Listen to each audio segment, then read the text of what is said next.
you. This time we have Victoria. Hello. Hello. So, before we really get into anything really, could you just tell us what you do for Ultrakill? Yeah,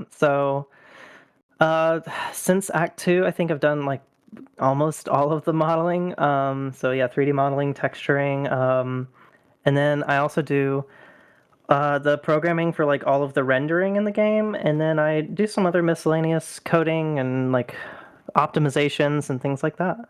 Wow, yeah. So I already am learning stuff because I didn't know you did. I knew you did all the 3D modeling, but I had no idea you did the coding for the renderings. That's super cool to learn. Yeah. Um, so uh so kind of the next couple questions are kind of just like your background. Not necessarily Ultra Kill related, but just like your kind of just your journey and kind of how you've got here, I guess. So Mhm. we'll just kind of start with what's your art history in general? Oh god, okay, so Yeah, yeah, I big question. started I'm sorry. yeah, I started 3D modeling on like a copy of like 3ds Max 7 when I was like 12 to 14, somewhere in that range. And so yeah, I've kind of always just been doing it just for fun. And as I like grew up, became a teenager, I did some contributions on the Opposing Force 2 mod that people were working on. And then yeah, I went to art school for a few years, but uh, because I had been modeling for so long, I was like, I'm not getting as much out of this. So then I left and I went to a mobile app developer. And then after a couple of years of doing that, I started working on Graven. And then I joined the Ultrakill team. And I've also done a bit of work on Ina Dream Barbecue. Wow, so you kind of been all over at this point. Yeah. Yeah, that's super awesome to hear. I had no idea you had such a diverse history already. That's Yeah. really cool to learn. Um, so has it pretty much been solely digital, or have you ever like messed with any like non-digital stuff as well? Um, Not so much. I mean, I've tried drawing, like, of course, in art school, I had to Hmm. do a lot of drawing, but it was never my forte. Hmm. So yeah, pretty much all digital stuff. Yeah, I do enjoy like painting though. I find Hmm. painting a lot of fun, but yeah, like anything with a pencil or a pen and I'm lost. Oh, I know exactly how you feel. I'm visual art in general is not my strength in the slightest. So I know exactly how you feel Yeah. with that one. Yeah. So you mentioned that since Act 2, just for people that don't really know, how Mhm. long has that been? Because it's been a while. I know how Oh long it's been, but God. yeah, just for everyone. Yeah, okay. So yeah, I started on the team officially in January 2020. Like we were talking in like basically Christmas 2019. So what, 4 years ago now, right? Yeah. Um and then yeah, I started in January and my first asset was that skeleton that you see everywhere, like Hank and everything. I didn't make the skull, I made the skeleton. Um but God, yeah, so yeah, I don't even remember when Act 2 came out, but yeah. Uh yeah, 4 years, and yeah, I've just been slowly ramping up since then, doing more and more of it. Yeah, you said 4 years, and I think I thought Act 2 came out a bit more recently than I thought. I was gonna like in my head Act 2 was like a year and a half, maybe 2 years ago, but I mean, that sounds right, I right? I don't know. I don't know anymore. Yeah. Yeah, so yeah, you've been with the team for a while. Mhm. So in all that time, what's your favorite thing that you've worked on so far? Oh, God, If you have a few favorites, like feel free to, just list all of them. I don't want you to feel like you okay. have to pick one. Okay. So, I think there would be a couple things. So, like, as far as, like, non like just like art modeling goes, definitely the color palette system. Um, because it gives you that like every copy of Ultrakill's personalized like type of vibe. Like you can go in a really silly direction with it, and the game still looks pretty damn good.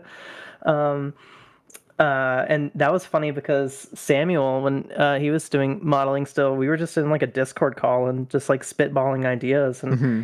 he saw the tool that I use to texture everything for Ultrakill. He saw that I was working on a color palette system for that, and he was like, "Why don't you just put that in Ultrakill?" And I was like, "That's a good idea." And so I asked Akita, and he was like, "Go for it. If you want to make the system work, then do it."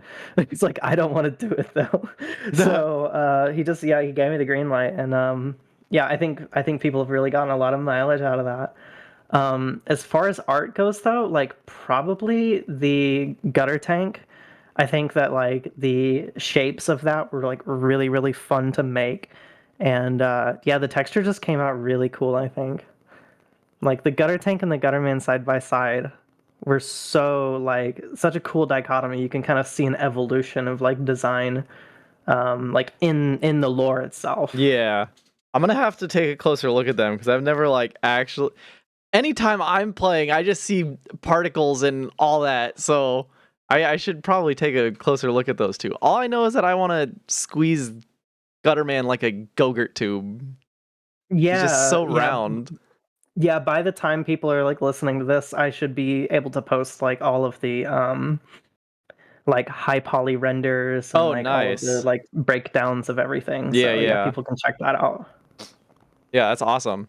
Um uh I mean, I guess this is kind of I kind of put this same question here twice. So I guess I'll kind of skip this one because it's the favorite piece you finished, but it's kind of the same. Favorite thing you've worked on, Yeah. favorite piece you finished. Yeah, whatever. Yeah. That's my Yeah. bad. I would yeah, I would say probably like I guess those two, Yeah. right?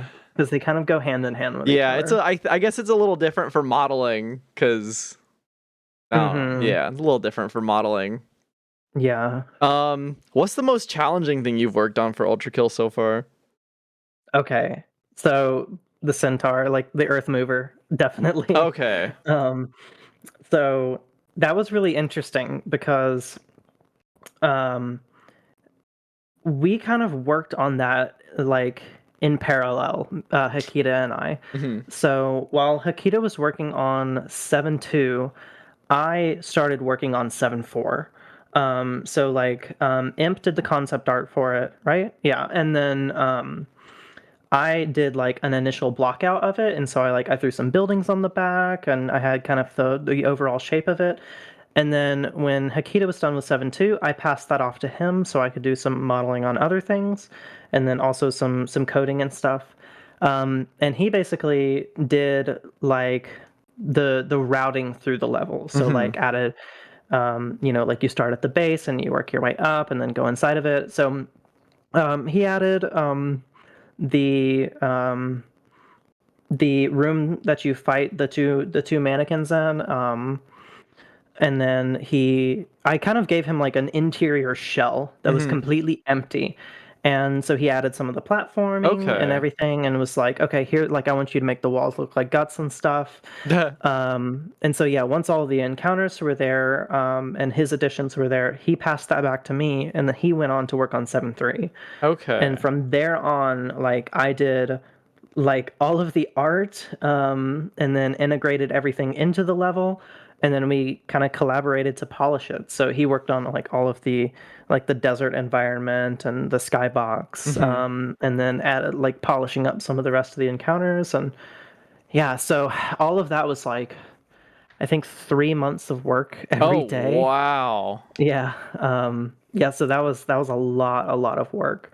um as far as a non-art thing goes on Ultrakill, I have completely rewritten the blood and gore system in the game for this update. Mhm. So before, the game worked where like if it needed to spawn like a gib or jib or however you want to pronounce it, like if it wanted to spawn one of those or it wanted to spawn like a blood splatter or whatever, it would basically just create a new object. And whenever you do that, you pay kind of like you have to allocate memory for it, and then Unity has to create the object, and then it has to place it in the world, and then it has to enable all of the scripts that are on it, which have to do their things when they wake up for the first time. Like, oh, I need to get all of these like things that are. Oh, sorry, hold on. No, you're fine. Um, sorry, where was I? So yeah, it has to basically like the uh, the yeah, like all of these objects, they have to wake themselves up and set all of their values, initialize everything, and that like you pay so much to do that. Hmm. And then when they're done, when their lifetime is over, they just get deleted. And then you do that all over again. And the game is so, action heavy that you're doing that constantly.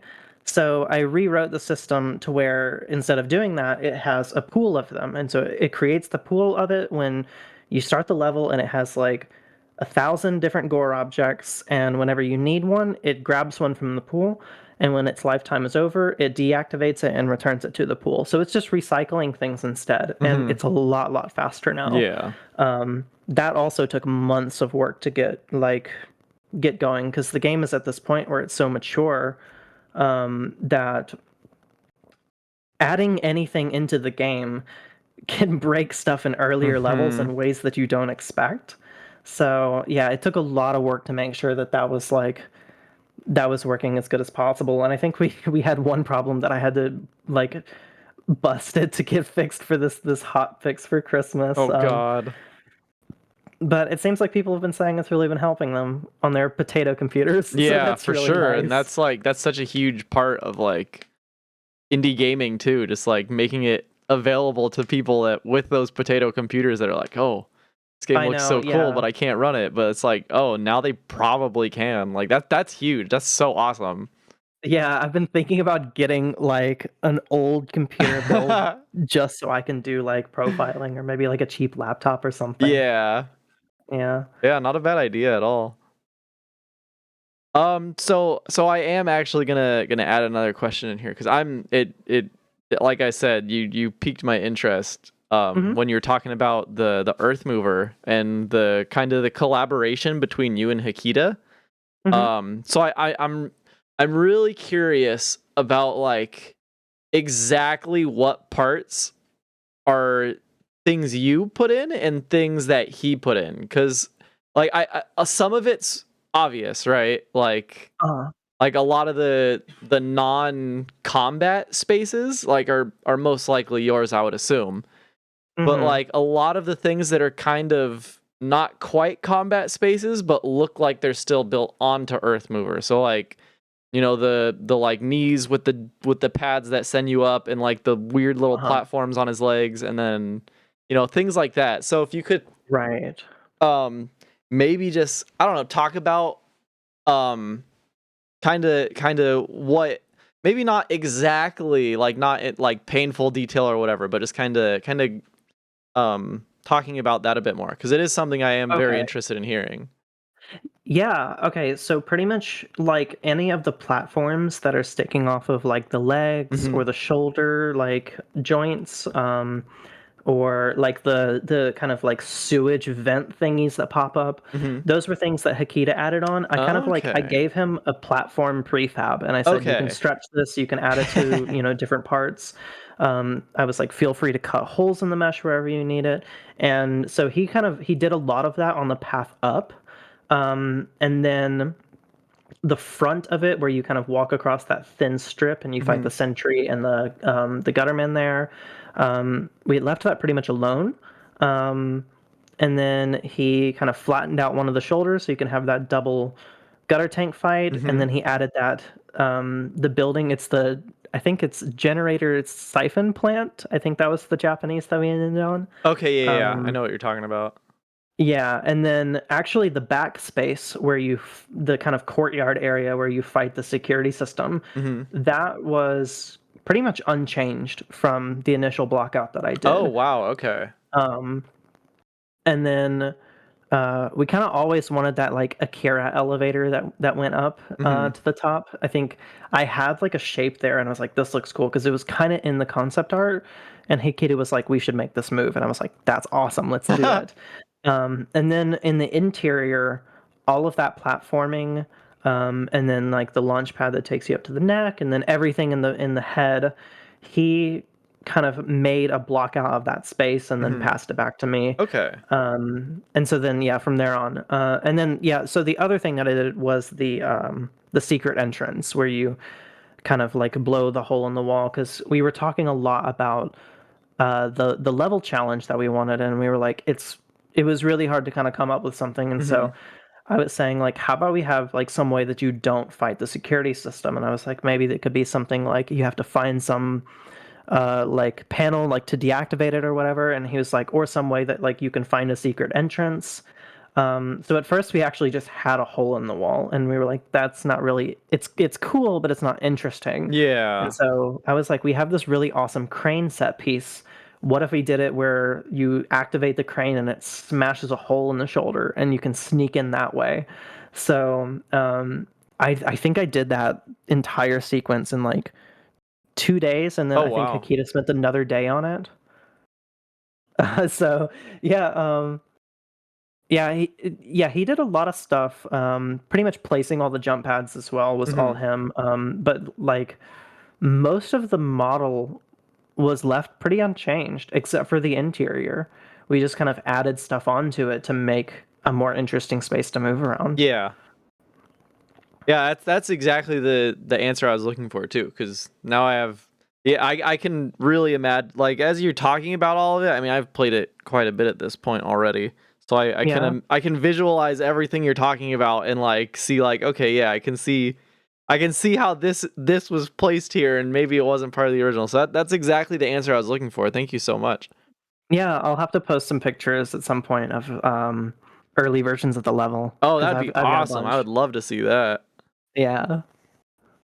Um so yeah, moving on to the next. I kind of want to get this one over with because I feel like you kind of already answered it, and I it sounds like the answer is Earthmover. But what's taken you the longest to finish? Same, yeah. Yeah, okay, I figured. Yeah, because um, most challenging and it took the longest. And it shows too is the thing. Yeah.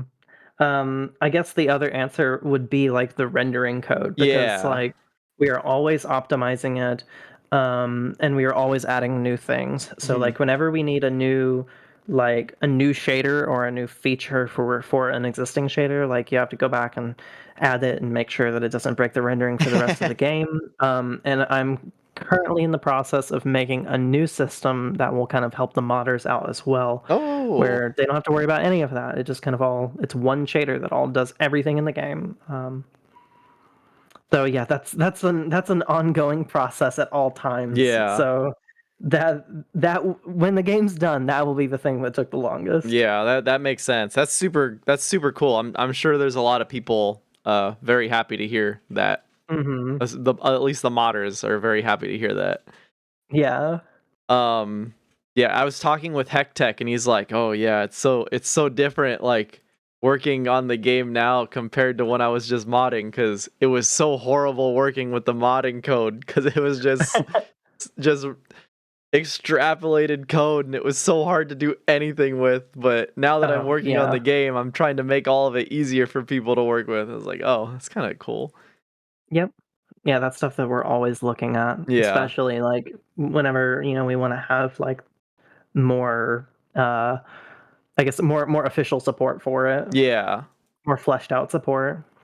Yeah, it's still really cool to see that even though there's really no quote official support or not that much official support really, that Hmm. it's still always being looked at by you all. That's really good to hear. I'm sure people are Yeah. very appreciative of that. Yeah, it's always good for a game's longevity. Oh, 100%. So this next question is kind of a weird one, so I'll kind of maybe not a weird one. Maybe it'll make sense to you. But is there anything that, while you were working on it outside of the game, maybe you weren't feeling it so much, but once you like actually saw it in game and like functioning, you were just like, "Oh, I Mm. really like this now. Like this turned out really good." Hmm. I kind of feel that way about all of my work. Um, I kind of get to a point where I'm like almost towards like finishing a model where I'm like, I hate this. This sucks. People aren't gonna like it. I did a bad job. And then once it gets in game and I start seeing it move and it's like it comes to life, Hmm. I get a kind of like fresh look at it. And then I try to not look at it for a while and then see people's feedback and like reactions to it, and Yeah. that's always really rewarding. So um pretty like usually on almost everything, like after a while and I look back at it, I'm like, okay, I'm happy with everything I did here. Hmm. The one exception would be the rail cannon. That was like one of the very first models that I ever made on the game. And I think the first weapon that I did, or one of the first. And I feel like I've just gotten so much better at like that low poly process. Yeah. That if I were to redo it, it would be so much more refined than it is now. I guess you kind of just answered my next question too, because I was about to add the next questions is if is there anything you wish you could do again or do differently? And Oh, yeah. well, sorry. No, I love it. I love it when those things just naturally come out. Like that's exactly what I want from this, you know? Yeah, yeah, no, the rail cannon. I mean, if there were things that I could go back and redo, I don't know, at some point revisiting a couple of the things in like the earlier levels and just kind of polishing them up. And Mhm. that's not stuff that I really touched because a lot of it was before I joined, or Mhm. basically right as I joined. But yeah, like the game has evolved so much in style, and I think that's okay, right? Like I Oh, think it's okay 100%. that you look at the early levels of the game and you see a progression in like scope and like what we're able to pull off. That's cool. But like there's a few like the limbo trees. I would love to redo the limbo trees. Because I think that was just something that we kind of like threw in. Um and it would be cool to kind of give them a proper art pass. Yeah. Yeah, totally fair. And like it's kind of that feeling of like, oh, that you see the scope growing, and for players, like for the uninformed, it's like, oh, this game's just getting better and better the more I play it, kind of thing. Mm-hmm. So it's kind of a weird thing where like, how much do you want to go back and change? Yeah. Of course, there's always also the people who are like, "Oh, the models look too good now. This doesn't look like a PlayStation game anymore." And it's like, Yeah. first of all, it never looked like a Oh, PlayStation game. It's exactly. Yeah. maybe through rose-tinted glasses, but like, I think it's fine for the game to continue to evolve. Oh, 100%. I agree. But yeah, yeah, not too much I would do differently, but maybe just things I would touch up here and there. Yeah, that's fair. That's completely understandable. So the next kind of clump of questions, well, the next one question is Ultra Kill related, but it's kind of outside of like work you've done as so much Mhm. as like, you know, interactions, your outside work, and just like things for people watching that really like the work that you do, and Mhm. things that might help them either, do similar things or just see more of what you do. So that's kind of the Mhm. next clump of questions, just to kind of Okay. prime you for those. Um, Yeah. so we'll start off with the community interactions you've had. Are there any that have just like stood out to you in a really good or neat, interesting way? Oh, I mean, kind of a lot. Like I've made some friends through the game, and I think a lot of what's been rewarding has been seeing people really like the work that I've done Hmm. and like reach out to me like, hey, how do like how can I get started doing this type of thing? And so I can kind of like give them a few pointers in the right direction, and then Hmm. always shill my own tools to them. But no, it's just been really rewarding to see people like receive things well, and then uh, just be interested in kind of doing some of the same things, and yeah, just getting to chat with. I love talking shop with people about art, Hmm. so yeah, just being able to do that with a bunch of new people is really fun. Yeah, that's awesome. And I'm sure, I don't know. I love hearing like every single person on the team I've talked to is just like, "Oh yeah, I love talking to people and, helping people out." Like, I don't know. For me, I mean, obviously I've talked to a lot of you before in Mhm. some capacity. But it's really, I'm sure it's nice for everyone else to be able to put personalities to the game instead of it just being, just Hakita or just New Blood kind of thing. So Mhm. that's really awesome to hear that you all do have so many, different interactions with the community, and that you're all just so friendly to everyone. Like, it's so great to hear. And like, Yeah. I'm glad that we get to share that now. It makes me happy. Good. um so yeah, the next group of questions is not necessarily Ultra Kill related. Mhm. But are there any other projects you're working on or that you just feel really passionate about? Yeah. Okay. So, like I said, I did a little bit of work on Ina Dream Barbecue, or Ina, or Anna, however you want to pronounce her name. I did a little bit of work on that. And I don't know how much of it is going to make it into the final, but I'm super excited to see that come out when Mhm. it's ready. Other than that, I've been working on my own painting program. And I've been kind of toying around with a game idea. I haven't had too much time for them lately, Mhm. but both of them are really, really cool, I think. Yeah, I'm interested. That sounds neat. We'll I look forward to hearing more about it. Maybe, maybe next year when we do this, there'll be even more to say about it. Yeah, I hope so. I would love to be able to show off a demo or something. Yeah, that'd be super cool. I would love to show that off during the event too. That'd be awesome. Yeah, sure. Um, so the next kind of two questions are for, like I was saying earlier, people that really like what you do and are kind of interested in doing the same things. Hmm. Or starting or improving their craft, blah blah blah blah blah. Are there any programs or tools you would recommend? Yes. Okay. So I would say any 3D program these days. Like if you're gonna make 3D models, all of them are good. Um, I wouldn't pay for them though. So what I'm saying um, is get Blender. I don't use Blender because I had always been working with 3ds Max, and that's just what I know. Like I can shut my brain off and just kind of flow and make stuff, and don't have to think about it. But if I were entering the industry now or just doing this as a hobby or whatever, I would do Blender. For sculpting, ZBrush all the way. You can sculpt in Blender. It's not nearly as good at it.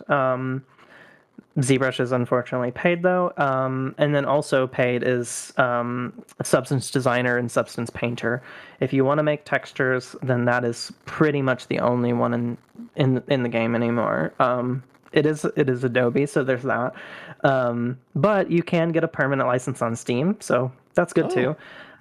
The nice thing about them is that they let you paint non-destructively. So Oh, that's if you awesome. yeah, it's really interesting. If I can just like talk about it for a Oh second yeah, for go people who ahead. don't No, I'm not know. gonna stop you.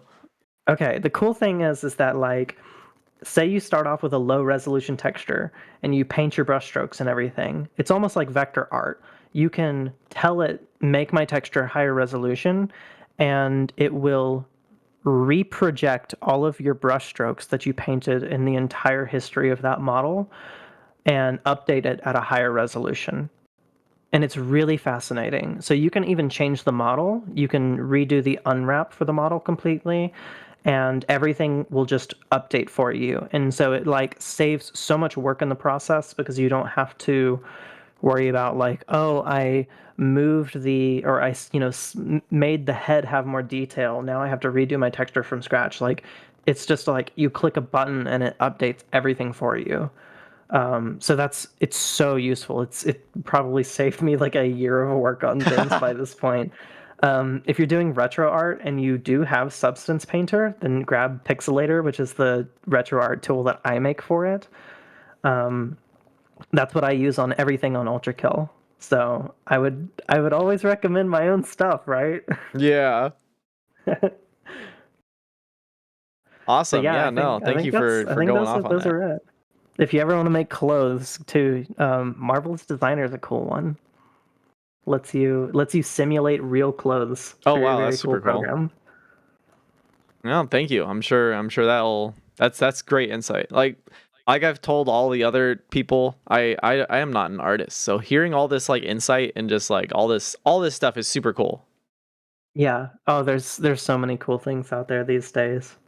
Yeah. So kind of getting to the end of everything here. Do you have any like parting words or advice for people, and just maybe in any way, any parting words, any advice for anyone or in any way? I mean, I would just say, like, I guess just, you know, do like if you have a passion for something, just pursue that as much as you can. Like, just make cool things or do cool things. I also hope everybody has a great New Year. So yeah, I mean that's pretty much it. Awesome. Thank you. Where can people find everything that you do? Like your Oh, socials, okay. just all of it. So Twitter is like my main public facing one. I do have an ArtStation account. I'm scared to look up what happens if I look up DOG. But Yeah, I just won't. All right. Well, that should be the end of our interview. Thank you so much for all that. I obviously want to extend my thanks because I this event wouldn't happen without everyone. Like I play such a small part in this compared to everyone else in my mind, because the runners of course play the game year round to keep up this stuff, and then all of you devs are working for years for years now on this product that we all enjoy, this experience. And none of this would happen without all of you. So I just want to aw, extend as much thanks as I can to all of you and everyone participating and everyone watching and everyone that's making this happen. It's awesome that we can do this, and I'm glad I could do this again this year, and that everyone is here. There's so much, yeah, so many. All these dev interviews are so awesome. I love being able to put personalities to everyone working on this game and just getting all of your names out there even more than they already are, and all of that good stuff. So I'm really happy that. yeah, Thank you, everyone. Thank you, Victoria. yeah. Thank you, everyone. All right. Well, yeah, thank you so much. I'm glad that we could talk. And yeah, I just also really appreciate all of the players and everything because we couldn't make this without everybody being so Yeah. interested in having it. So yeah, I'm really happy that the game has been so well received. It's been a lot of fun working on it. Yeah. Well, that should be it for this interview. Thank you so much, and donate to charity. Donate to Ultra Charity. Yes, absolutely donate. Thank you, everyone.